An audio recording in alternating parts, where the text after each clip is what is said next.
menurut saya ini justru lebih esensial adalah si public speaking itu kandungannya harus positivity.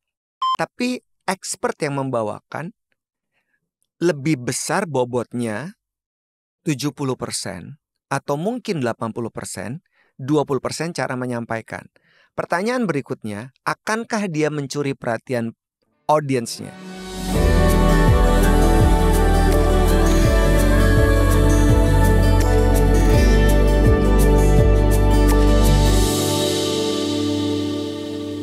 This is one of the highlight of my life ya. Karena gimana rasanya ketika lo tuh punya idola dan dia tuh ada di hadapan lo, akan memberikan jawaban atas pertanyaan-pertanyaan lo 45 minutes until an hour. Mas Erwin Paringkuan, thank you so much. Sama-sama, Cheryl. Jujur aku gak kenal Mas Erwin sebelumnya. Aku DM aja ya aku udah tahu lama lah. Cuma terus aku DM, Mas mau gak ngobrol-ngobrol. And kamu humble banget mau bales loh. Ya, bukannya harusnya gitu ya? Ya ada juga kan yang gitu ya? jarang baca DM kalau udah terlalu sibuk kan, politikus-politikus mungkin, artis-artis yang lain. Tapi anyway, selamat datang di Sahabat Bicara. Jadi gini ya, nggak tahu kenapa video aku yang ngomongin soal public speaking and communication tuh viewersnya tinggi banget.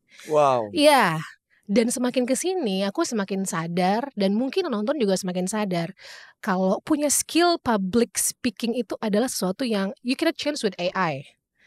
Bener gak? Betul. Mau kamu bisa pakai ChatGPT segala macam judul podcast, pasti kamu harus rewrite lagi dengan sesuatu yang human, ya gak sih, Mas? Iya, benar. Jadi, tapi ngomongin soal public speaking berarti kan ngomongin soal penyampaian komunikasi kita ke orang. Kamu pernah bikin satu konten, delivery is everything. Tell me about it. Oke. Thank you once again. Ini kesempatan yang menyenangkan karena buat saya berbagi itu adalah suatu hal yang mutlak ya. Iya. Berbagi itu berbagi apapun. Berbagi roti ke orang, berbagi perhatian ke orang itu akan membuat kita tuh akan jadi lebih bahagia jalanin kehidupan ini. Nah, delivering adalah memang sebuah teknik yang berbeda dengan sebuah persiapan yang berhubungan dengan bobot. Oke. Itu dua hal yang berbeda. Karena bobot itu berdasarkan sebuah research, sebuah analisa, sebuah logika-logika yang termasuk asumsi yang diletakkan oleh seseorang untuk menjadi bahan dalam mereka menyampaikan kemampuan mereka. Dan saya meyakini bahwa ilmu public speaking itu tujuannya adalah untuk memengaruhi orang. Benar. Oke. Jadi ilmu public speaking tujuannya adalah untuk memengaruhi orang. Nah, sekarang ketika seseorang sudah punya bahan yang bagus, tapi how to-nya itu another keahlian. Bener lagi. Nggak bisa karena tidak serta-merta orang yang punya bobot keren dan bisa memberikan dampak pengetahuan baru buat lawan bicara, tapi cara penyampaiannya nggak menarik.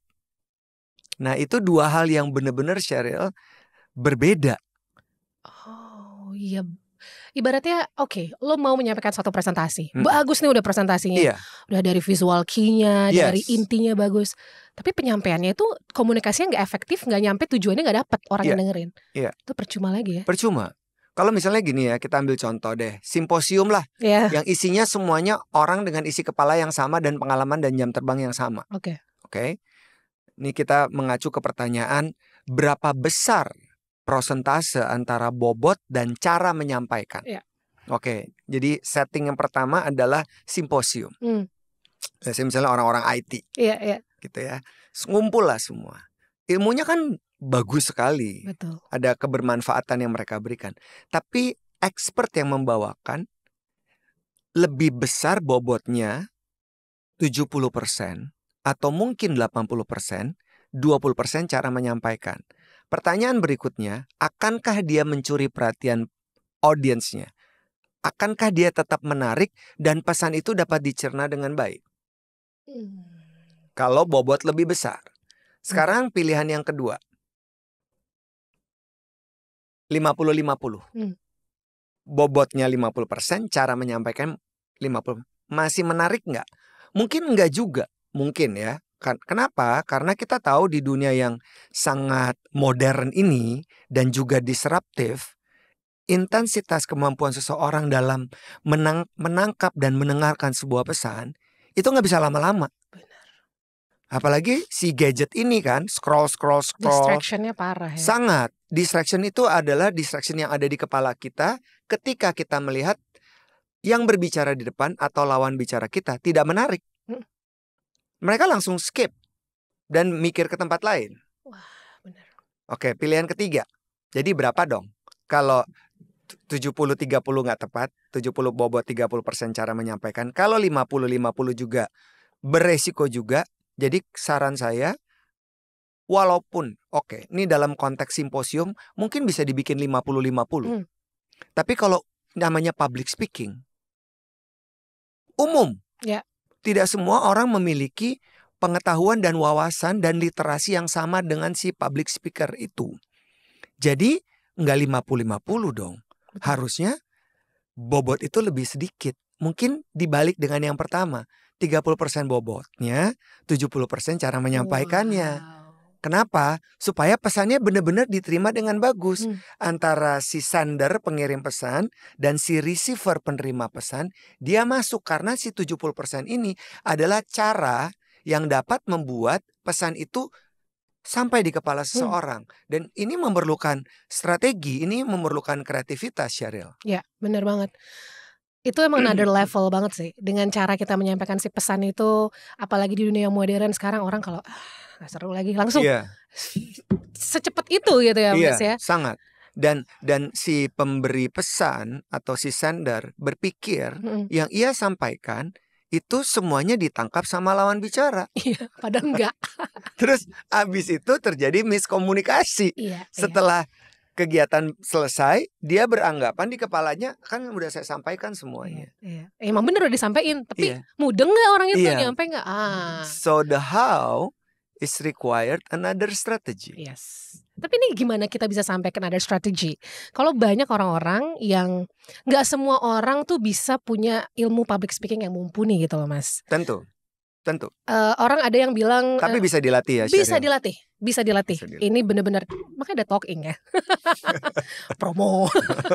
Tapi nggak serius, itu bisa dilatih. Ada yang bilang kan, kalau suka nanya sama aku, pasti Mas juga ngerasain.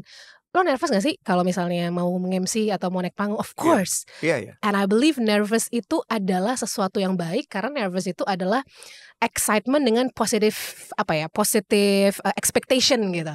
Tapi kalau misalnya kita nervous, negative expectation, jadi nervous karena takut ada apa-apa. Tapi kalau kita nervous yang positif, ya udah kita tarik napas saja. Jadi setiap kita nge-MC, setiap Mas mau tampil pasti ada kan rasa-rasa itu. Nah, gimana orang-orang yang mungkin belum se-expert itu public speakingnya handle the situation, cuma sekedar mau menyampaikan ke karyawan, presentasi, apa teknik yang paling simple ya Mas? 2.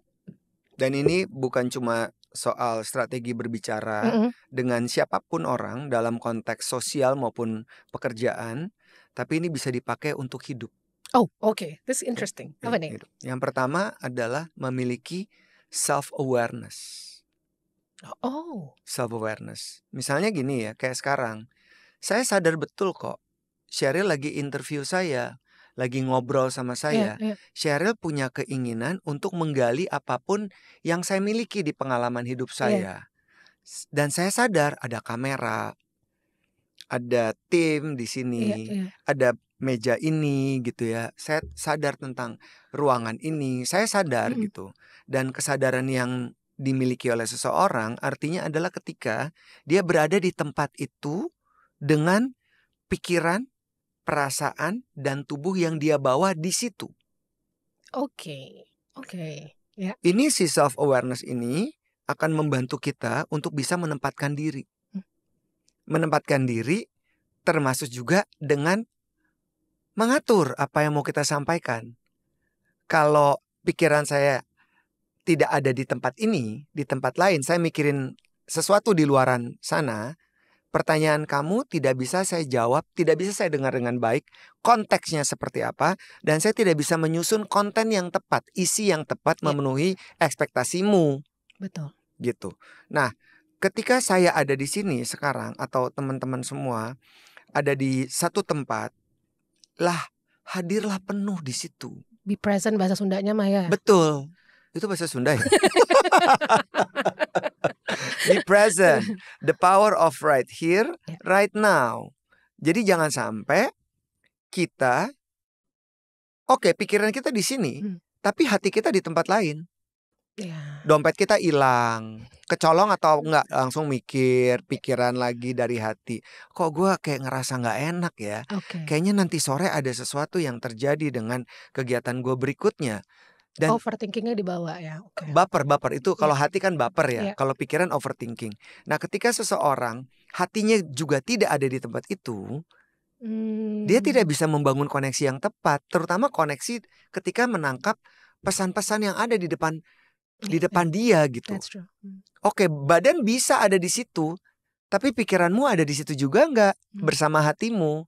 Nah, itu adalah self awareness yang bisa menjadi pemahaman setiap orang, dimanapun kita berada, siapapun dengan siapapun, kita punya self awareness itu.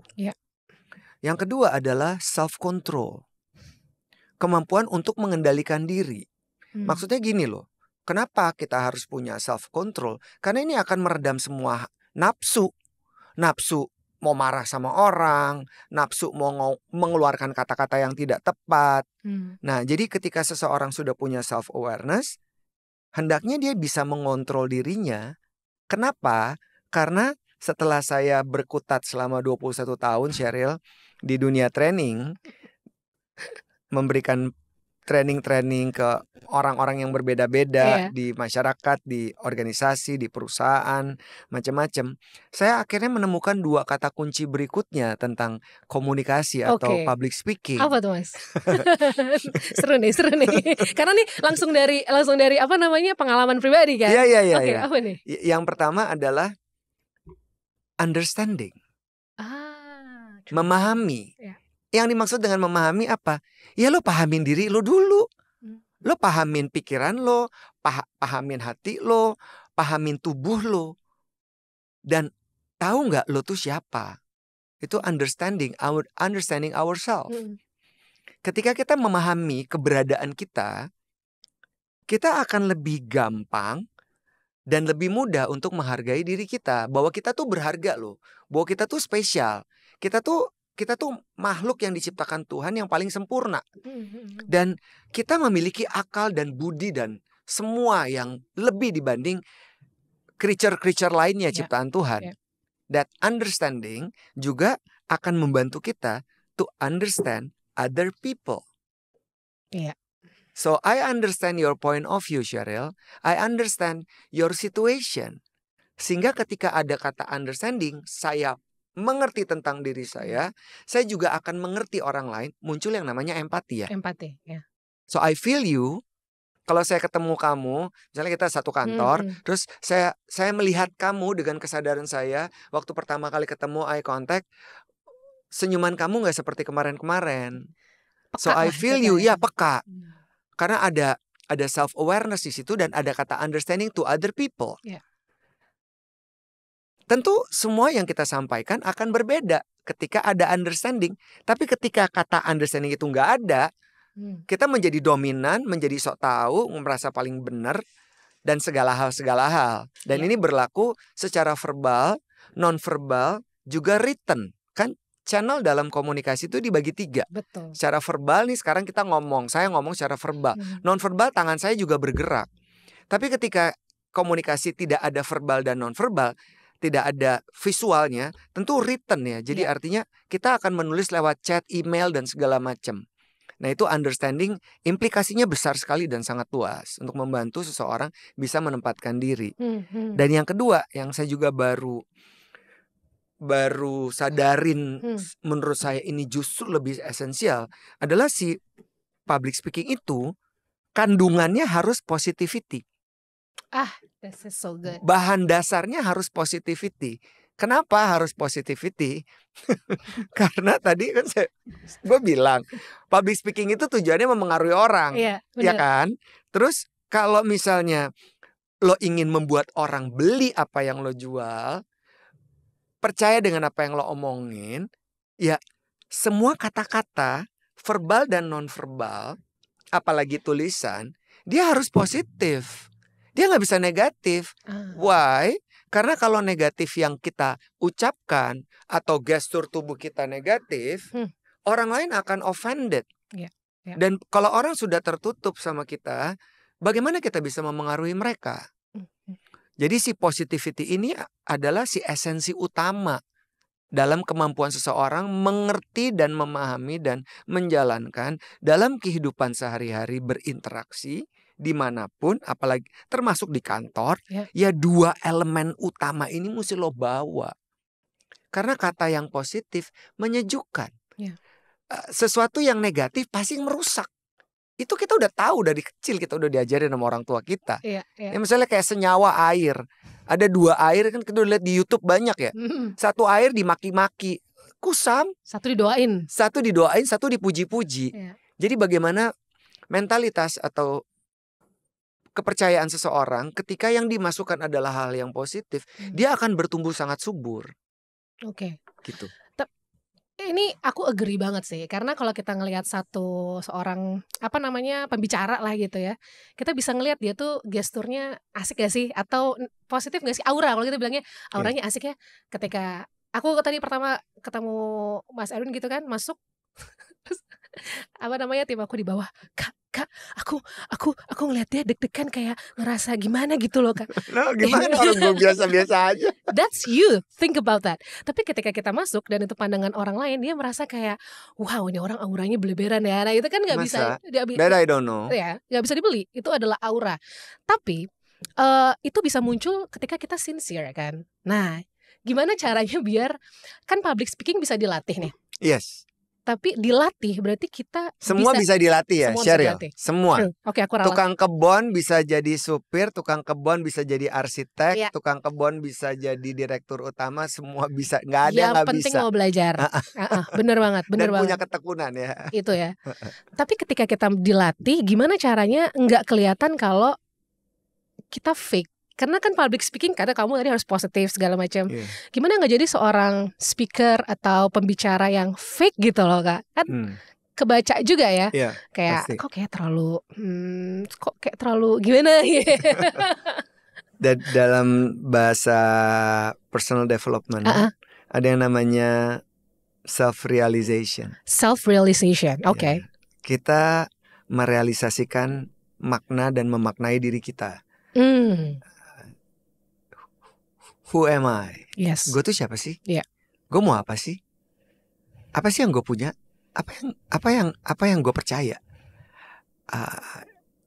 Adakah empati dalam diri saya? Apa yang ingin saya lakukan? Nah itu ada dibungkus dalam kata terminologi self-realization. Nah ketika seseorang memiliki sudah bisa merealisasikan dirinya dengan apa yang ia punya saat itu, kemudian langkah berikutnya adalah sebuah proses. Bisa saja, dan kenyataan dalam dunia modern sekarang banyak hal-hal yang kita inginkan tapi nggak bisa kita capai. Gitu kan. Terus banyak orang yang berpikir tentang jalan pintas. Ya silakan aja, itu hidup lo atur aja gitu. Tapi untuk mencapai sebuah titik di mana kita untuk menjadi orang yang otentik, ada perjalanan panjang ya yang akan dilewati oleh seseorang. Kalau menangkap pertanyaanmu juga Sheryl, saya berpikir saya kemudian mundur ketika saya masih muda. Itu kan baru 3 tahun lalu kan ya, masih mudanya itu? Tepatnya 2,5 tahun yang lalu. You wish. Waktu saya umur 20-an, gitu, kita kan perlu self exploration. Yes, betul. Karena kita ingin membangun network. Oke. Saya merasa didikan keluarga saya, ayah dan almarhum ibu saya, dua-duanya itu mengajarkan banyak wisdom kepada saya. Terutama almarhum ayah bilang, kamu jangan pernah takut, jalanin hidup kamu nak. selama kamu nggak bohongin orang, nggak jahatin orang, nggak nipu orang dan segala macam. Nah, belief itu tuh besar. Terus saya juga diberikan kebebasan oleh kedua orang tua untuk memilih jalur yang saya suka. Nah, dalam proses itu saya memilih jalur waktu itu masih di entertainment ya, memulai karirnya gitu. Karena itu bawaan dalam diri udah nempel, juga DNA mungkin dari orang tua. Saya menjadi orang yang apa adanya. Gitu. Dan saya menjadi social butterfly. Oh iya. Ya, dan menurut saya menjadi orang yang social butterfly di usia yang produktif itu penting. Yes. Kenapa? Kita membangun basis pertemanan dan jaringan. Bahwa nggak harus semuanya dibisnisin lo, Win. Ya gue senang aja sama lo. Nah, ketika kita menjadi social butterfly, kita akan terekspos dengan orang-orang yang otentik dan tidak otentik. Atau juga mungkin musang berbulu domba. Nah, kalau kitanya otentik, ada yang namanya gelombang elektromagnetik ya, atau vibes. Atau tadi kamu bilang dengan tingkat yang lebih tinggi adalah aura. Nah, ketika tubuh kita kan mengeluarkan gelombang elektromagnetik, sehingga bisa saja kita belum pernah ketemu seseorang, pas kita ketemu kita langsung nyambung, karena energinya ketemu sama. Nah, kalau dengan orang-orang yang fake, kalau kitanya otentik, pasti nggak akan ketemu. Nah, justru nggak apa-apa, itu kan proses hidup.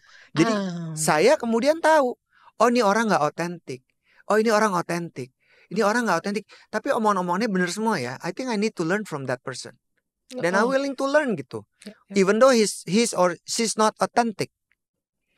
Saya dapetin keuntungan karena orang ini memberikan banyak hal-hal yang saya perlukan dalam berproses dan menemukan jati diri dan melanjutkan karir dan segala macam. Nah, orang-orang yang tidak otentik itu menurut saya juga mungkin pilihan atau nggak punya pilihan.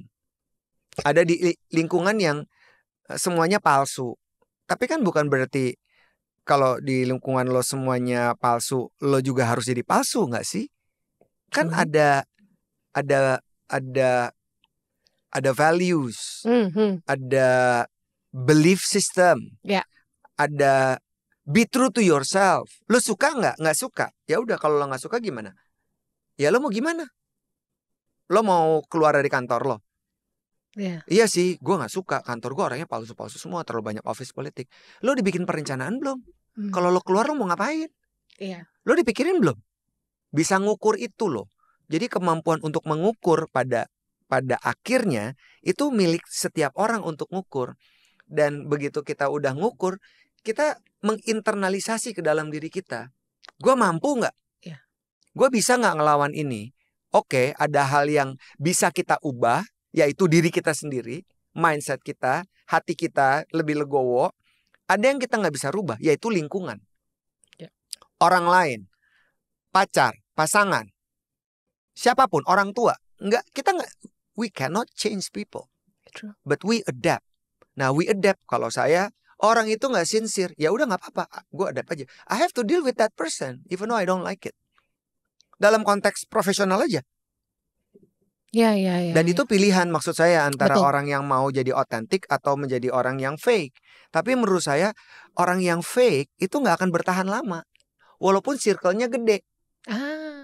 Orang yang otentik circle-nya kecil. Lewat proses si social butterfly itu, dia akan menemukan orang-orang yang sepemahaman, sebelief dengan dirinya gitu. Dan itu akan menjadi suatu hal yang sangat menyenangkan. Kita jadi gak capek, kita gak jadi kehabisan energi, kita nggak jadi orang yang membuat segala sesuatu melebihi dari apa yang kita punya. Dan jebakan-jebakan itu disediakan oleh sosial media dan juga oleh ChatGPT. Why ChatGPT? Yeah, because you can ask anything and you can take that narrative and you put it in your caption as if it's from you. True. You are not curated anymore. Jadi semua diambil dan kita akan membangun benteng seolah-olah kita tuh keren. Tapi kalau kita ngomongin soal bagaimana human interaction itu terjadi, begitu kita ketemu orang itu, yang gue lihat di sosmed dia kayaknya asik.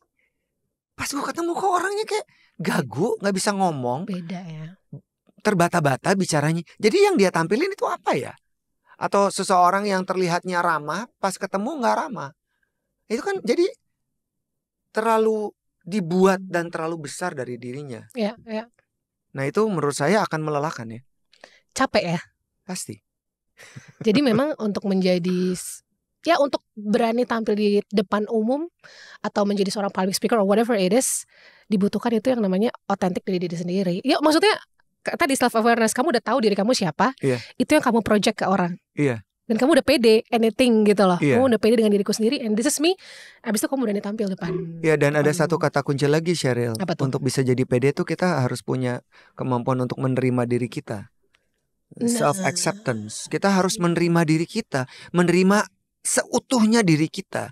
Jadi kalau kita ngomongin tentang authenticity atau kita ngomongin tentang sincerity atau being as what we are, ada core-nya adalah you have to be true to yourself. When we true to ourselves, we will accept ourselves. Well, nobody's perfect, yes. Nggak ada satupun manusia di dunia ini yang sempurna. Tapi apa yang bisa lo internalisasi dan lo regulasi dalam diri lo untuk membuat lo menjadi orang yang lebih baik, untuk menjadi orang yang lebih peduli sama orang lain, untuk tidak menjadi orang yang self-centered. Nah itu ada, itu cermin itu ada dalam diri kita. Mau kecil mau gede, mau sekecil itu serutan, zaman dulu gue ada serutan bulat gitu kan, zaman ada kapan cerminnya. Zaman kapan itu sebelum zaman dinosaurus masih hidup. Itu cermin itu mesti kita punya dalam diri kita. Dalam bahasa psikologi disebut self reflection. Nah, kalau kita nggak punya self reflection, nggak akan ada cermin itu. Kita nggak punya self awareness. Dan kita sibuk mencari sesuatu yang kita anggap itu benar dan bagus. Kayak kita lihat ada kelinci ngejar-ngejar bola, tapi sebenarnya bolanya nggak ada. Jadi kita ngeliat kelinci tuh kayak kelinci gila ke sana. Dia ngapain sih, nyari apa? Itu karena terlalu banyak yang dia nggak tahu dirinya mau apa. Dia nyari sesuatu di luaran dan yang dia cari juga dia nggak tahu apa gitu. Tapi ketika seseorang sudah tahu maunya apa dan punya cermin dalam dirinya, dia bisa merefleksikan dirinya dan tahu mana yang mesti dibenerin, mana yang perlu ditingkatin gitu. Mana yang perlu dibuang dalam dirinya yang negatif-negatif itu. Sudah pasti orang itu akan bertumbuh melalui proses. Nggak mungkin enggak. Jadi kita nggak halu ngeliatan di luaran sana, tapi kita pandai-pandai melihat ke dalam diri kita untuk tahu kita maunya apa, tujuan hidup ini buat apa, kenapa gua ada di dunia ini. Terus lihat keluar, tapi jangan lihat di luar yang nggak positif. Lihat di luar yang positif. Wah, PR tuh di media sosial. Betul. Kan maksudnya, tapi kan banyak pilihan, Sheryl. Betul. Orang-orang yang positif, orang-orang yang negatif. Lo mau lihat yang mana? Betul. Nah kan, lo tinggal pilih. Banyak sekali gitu kan. Nggak cuma orang, institusi, manapun banyak gitu. Tapi itu juga nggak boleh kebanyakan, karena semakin banyak kita ngeliat keluar, kita akan semakin insecure. Karena kita akan terus membandingkan diri kita dengan orang lain. It has to be balance.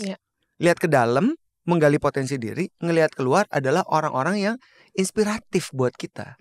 Dan you will learn. Dalam proses yang akan kita lewatin, menemukan diri kita dalam siklus 1 kehidupan, siklus 2. Saya udah masuk ke siklus 3 ya dalam kehidupan saya. Dari remaja, memulai karir, dan sekarang gitu. Saya nyari apa lagi? Mau nyari apa? Gue mau bikin apa?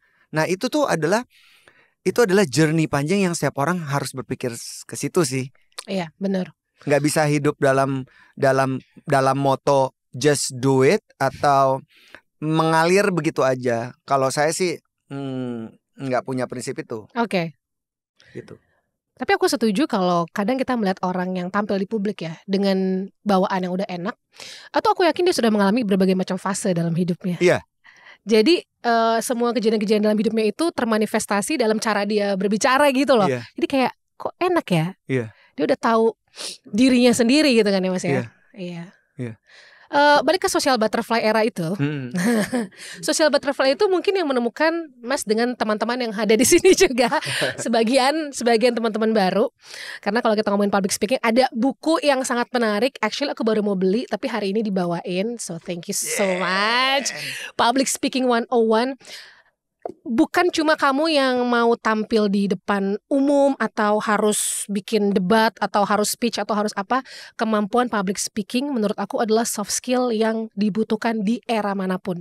Mau kamu pinter dengan IPK 400, summa cum laude dan sebagainya, if you cannot transfer your ideas atau menyampaikan ke orang lain dengan benar, percuma semua itu. Tadi balik ke bobot itu kan. Jadi di sini jujur aku belum baca, nanti aku akan review. Aku punya book review juga. Oh ya, itu tebelnya 388 halaman. Oke, berarti sehari satu ya. Buset. Aku ngomongin personal development, communication fundamentals, advancing in public speaking. And kalau orang yang masih awam untuk public speaking, kira-kira mudeng gak baca ini, Mas? Mudeng, karena memang buku ini untuk para orang-orang yang mau belajar. Mereka yang kami sebutnya young minds. Benar. Pikirannya mau belajar. Pikirannya muda untuk belajar. Dan seperti yang tadi Cheryl udah bilang, itu ada tiga bagian utama dan tidak bisa ditukar-tukar ya. Bagian yang pertama adalah tentang personal development. Itu harus jadi core-nya dulu. Yes. Itu yang tadi kita bahas juga, itu kan adalah personal development ya, memahami diri, mengenal diri dan segala macam. Setelah kita udah tahu, kita akan belajar tentang aspek fundamental dalam komunikasi itu ada apa aja sih. Itu juga tadi udah kita bahas udah. Walaupun belum terlalu dalam, saya mau highlight 3 bagian besar yang sangat erat hubungannya dengan kata-kata yang dipilih oleh seseorang. Karena menurut saya kata-kata yang dipilih oleh seseorang akan menunjukkan tidak cuma soal intelijensianya, tapi juga intelektualitasnya dan juga kredibilitasnya. Termasuk wawasannya, sudah pasti. Nah, yang kedua tadi kata-kata ya. Yang kedua adalah bagaimana kita bisa menempatkan nada yang tepat atau suara yang tepat dalam setiap kata yang akan kita pilih. Dia tuh harus dihidupkan dengan intonasi suara. Dan kamu kan di radio lama banget gitu ya. Bagaimana kita belajar sebagai seorang radio announcer, kita tidak menampilkan fisik kita, tapi kita menjual suara kita. Smiley voice kita. Yes. Dan bagaimana suara itu adalah perwujudan dari sebuah emosi seseorang, emosi manusia. Kita tahu kalau kita lagi marah, suara kita akan berbeda nadanya, tekanannya, atau ketika kita lagi dengan seseorang yang kita suka. Jadi suara tuh menurut saya adalah the how, yang juga tadi kita omongin tentang simposium atau kumpulan orang-orang itu ya. Yes, si suara itu akan sesuai dengan tingkat emosi seseorang. Nah, yang terakhir adalah visual. Nah, visual itu di zaman post digital ini orang tidak cuma sekedar melihat dari bahasa tubuh, tapi juga melihat cara seseorang berpenampilan. Nah, jadi 3 elemen ini, kata-kata, suara, dan visual. Di visual itu ada penampilan dan juga ada bahasa tubuh. Dan ini fundamental public speaking yang harus dikuasai melalui proses seseorang. Maksudnya kata-katanya bagus, bahasa tubuhnya jelek, ya jelek lah. Gitu dong. Kaku ya. Nah, terus kan banyak orang yang bilang, saya tidak terbiasa berbicara di depan publik. Ya ilah, mana ada orang yang terbiasa? Semua orang lahir sama kok. Emang lahir langsung bisa berenang gitu? Emang lahir langsung bisa lahir langsung presentasi dia? Mana ada? Semua itu bisa dilatih. Kenapa bisa dilatih? Karena Tuhan udah ngasih kita otak, fungsi otak yang sangat bagus. Karena di fungsi otak kita tuh ada yang namanya neuroplasticity. Atau neuroplasticity itu adalah, sederhananya ya, saya bukan neuroscience, tapi saya mendalami dan mempelajari itu. Yang paling gampang adalah semua bisa kalau lo mau. Karena otak lo akan membuat itu dan merealisasikan itu. Tapi kalau kalimat di dalam diri lo bilang, aduh susah, aduh kayaknya repot deh. Nah, lo repot beneran. Gue gak yakin, pasti gak akan maksimal. Tapi kalau kita bilang gue bisa, pasti akan ada cara gitu. Nah, si public speaking fundamentals itu mengajarkan kita untuk mencintai sebuah proses. Jadi kalau seseorang yang tidak terbiasa bicara di depan umum, ya tinggal lo latih dalam komunikasi lo sehari-hari. Lo habis makan bakso enak, lo mencoba ingin memengaruhi temen lo untuk beli bakso yang sama. Dan lo akan bercerita tentang pengalaman lo. Dan kalau selama ini lo berbicara dengan bahasa tubuh yang tertutup, and you know now you have to speak with your hands too. Nah itu dibiasain dalam kehidupan sehari-hari. Lama-lama menjadi terbiasa ketika public speaking, menjadi terbiasa. Nah layer yang terakhir adalah impact. Karena ujung-ujungnya public speaking adalah memberikan pengaruh positif tentunya. Jadi bagaimana caranya seseorang dapat melihat dari perspektif lawan bicara tentang ekspektasi mereka apa. Mereka pengen apa sih sebenarnya dari omongan saya, dari materi saya. Nah itu lari lagi ke materi tadi yang pertama tentang fundamental public speaking. Dua hal yang tadi, understanding and positivity. Nah understanding, you understand other people point of view. You understand their expectation. So you can craft this impact along with your communication skills. And genuine heart. Yes, itu mutlak. Mutlak ya? Itu mutlak, gak bisa enggak. Dan buku ini bercerita tentang step by step proses. Ya, menarik. Gitu. Menarik ya, jadi dibeli ya. Ini seru banget sih. Karena aku ini dikasih loh, bukan dibeli loh. Enggak, maksudnya temennya beli. Iya. Dikasih kalau ini ada namanya. Karena waktu pada saat talking baru, ini ngomongin sedikit ya, di luar public speaking. Waktu talking baru dibuat, aku bener-bener pengen banget di situ. Tapi waktu itu kan ya masih anak bocah, gak ada uangnya ya kan. Jadi aku kayak happy banget sekarang semua bisa belajar lebih cepet ya kan. Kalau kamu punya dana, kau bisa sekolah. Tapi sekarang di YouTube anything you can do. Buku lebih terjangkau, bisa kamu pelajarin gitu ya. Tentunya dengan latihan. Ngomongin soal latihan yang paling gampang katanya jangan di depan kaca. Setuju. Tahu gak kenapa? Karena ada distraction, kita ngeliat wajah kita. Oh kok angle gue, kok muka gue gini? Kok kalau gue ngomong mulut gue menyong-menyong ya? Kok mata gue gini? Kamera pun berarti jangan ada monitor ya dong berarti? Jangan. Jadi itu akan membantu kemampuan kita menyusun narasi-narasi yang ada di kepala. Jadi kita fokus ke our thought instead of seeing our face in the mirror or in front of the camera, but we focusing on our thought. Itu yang kita exercise, kita latih. So you need to train your thought. Akan membantu kita untuk bisa mengartikulasikan apa yang sesungguhnya ada di dalam kepala dan ingin disampaikan. Wah, keep that in mind deh, Mas. Tapi ini pertanyaan lucu ya, karena talking udah berapa tahun sekarang? 21 tahun. Berarti kan udah banyak klien yang kau pegang dong. And public speaking itu erat kaitannya dengan entertainment and politik. Pernah gak sih ada satu tawaran gitu mungkin, kan kalau politikus mereka punya materinya ya untuk mereka paham nih dunianya. Tapi kadang public speaking mereka masih nol atau harus dipoles lagi cara AU ya. Nah, kamu open gak untuk menerima job itu untuk memoles seorang politikus ya, yang kita bisa bilang lah bukan politikus itu buruk, tapi mereka kan harus punya persona yang mau ditampilkan. Iya, betul. Gimana tuh Mas? Masih dari dulu selalu punya banyak klien-klien untuk dibantu kemampuan public speaking mereka, mulai dari membuat mereka lebih nyaman dengan dirinya, confidence-nya mereka ditingkatkan, terus image yang mau dibentuk seperti apa, personal branding-nya kayak gimana, dilatih public speaking-nya, dilatih impact-nya sampai atau enggak. Kami datang ke lokasi itu, ke konstituen mereka untuk melakukan research dulu, macam-macam sampai detik ini masih kami lakukan. Oh masih. Masih. Tapi pertimbangannya yang kamu menerima itu berarti kamu mesti maksudnya pilihan personal dong, kayak saya harus melihat dulu tentang kebutuhan basic yang mereka butuhkan itu apa. Terus saya juga ngelihat tentang peta mereka di politik. Apakah ini ada impact-nya atau enggak? Ya, apakah ini orangnya positif, bisa dibantu atau enggak gitu. Kalau saya ngelihat lebih banyak konsiderasi yang untuk dibantu, kami akan bantu. Dan kemudian langkah berikutnya adalah yang selalu kami tanya di talking, bertanya, ini yang mau siapa? Tim suksesnya atau yang bersangkutan? YBS. Gitu? Oh iya dong. Serius? Yang bersangkutan. YBS ya, yang terhormat ya. Kalau mereka bilang tim suksesnya, kami selalu mengencourage atau memotivasi, tolong sampaikan ke yang bersangkutan.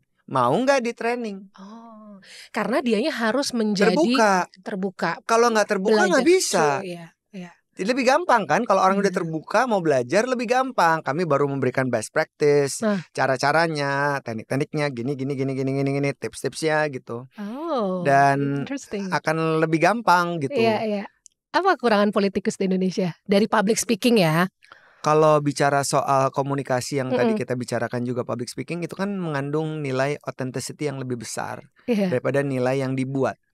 Jadi menurut saya setiap orang harus memahami dulu tentang tujuan peran yang dijalankan itu untuk apa. Mereka harus jawab itu dulu dalam hati. Terus bertabrakan gak dengan value-value mereka? Bertabrakan gak dengan belief-belief yang mereka percaya, yang mereka sudah punya gitu. Jadi tidak terdoktrinisasi atau tidak terpengaruh oleh kepentingan-kepentingan golongan-golongan tertentu. Nah, research ini yang kami lakukan juga kan. Sekarang kan gampang ya melakukan jejak digital dengan rekaman-rekamannya. Ini si A ini gimana. Jadi ketika kami bilang bahwa oke, bapaknya yang mau atau bapaknya udah dibilangin atau ibunya mau, oke, let's do it. Nah udah tinggal dieksekusi. Berapa lama? Wah, ada yang cuma 3 kali pertemuan, coaching session 2 jam. Ada yang 1,5 tahun. Belum jadi lagi. Udah sampai jadi pemimpin tertentu di satu tempat tertentu. Jadi. Tapi ada juga beberapa yang menggunakan training ini hanya untuk sekedar image wise. Nah itu kan tadi dilihat, niatnya murni, tujuannya baik, pendukungnya oke, orangnya kayaknya positif. Terus begitu bertemu dan training coaching demi coaching sampai mendapatkan jabatan itu, ada juga beberapa yang sudah selesai dapat jabatannya, ya dia kembali ke dalam menjadi dirinya lepas lagi ya. Gitu. Itu di luar kuasa kami. Ya itu kan kebebasan setiap orang ya. Iya. Ada juga yang benar-benar dipakai dimanfaatin untuk karirnya dan kehidupannya. Nah buat kami para facilitator itu hadiah yang tidak bisa dibayar oleh apapun. Ngelihat journey berubah, eksplorasi diri yang lebih baik, karakter lebih bagus. Yes. Walaupun kalau ngomongin politikus, ya itu tadi jawaban saya, antara being honest, being true to yourself dengan sesuatu yang mau dibangun itu besaran mana. Kenyataannya sih sekarang lebih banyak dimanipulasi ya. Oke, nanti kalau masuk ke situ episode lain ya Kak ya. Oh gitu ya. Oke. Tapi dari hasil kita ngobrol ini, aku jadi semakin percaya kalau public speaking itu erat kaitannya dengan yourself. Kata-katanya sih public, tapi ternyata bukan banyak ngomongin diri sendiri, tapi banyak refleksi ke diri sendiri. Yes. Baru kamu bisa menjadi seorang public speaking yang baik. Yes. Iya.